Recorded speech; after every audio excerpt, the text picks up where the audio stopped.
ખાસવાડી સ્મશાનની અંદર આજે મુલાકાત લેતા પાવર ગ્રીડ અને IUCL બંને દ્વારા આ NGO તરફથી CRSના ફંડમાંથી એમનું સ્મશાન એટલે માણસના જીવનની અંતિમ ક્ષણ, પરિવાર માટે દુઃખદ ઘટના, પણ એ સમયે શાંતિથી એ સમયને વાતોને વાગોડી શકે.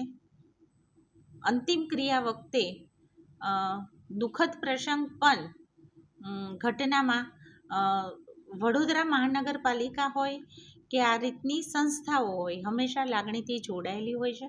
અને આ વિષય મને ધ્યાનમાં છે કે પૂર્વ સાંસદ રંજનબેન ભટ્ટ દ્વારા પણ આ બધા જ CRSના ફંડમાંથી આનું કામ શરૂ કરાવેલું હતું. અત્યારે હાલના પણ બધા જ પદાધિકારીઓ કે કોર્પોરેશન આ માટે એક જોડાયેલું હોય છે. તો આજે સ્થળમાં જોતા લગભગ 4 ગેસની ચિતા, એને ગેસ સાથે કનેક્ટેડ, આપણા બાથરૂમ હોય, નાહવા માટેની હોય, વિધિ માટેના પેલું હોય. કન્સ્ટ્રક્શનનું કામ જો ઘણું બધું જોઈએ તો લગભગ પાવર ગ્રીડવાળાનું તો કમ્પ્લીટ પણ છે, IUCL વાળાનું પણ છે. નાની મોટી સુવિધાઓ હજી કરવાની ઘણી બધી બાકી હતી.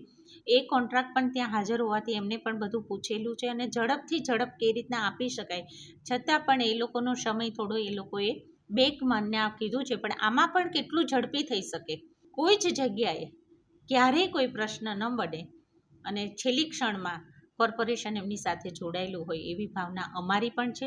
એટલે જલ્દીથી આ કાર્ય એમના દ્વારા પૂરું કરવામાં આવે એના માટે અમે પણ એ લોકોને આજે સૂચના આપેલી છે.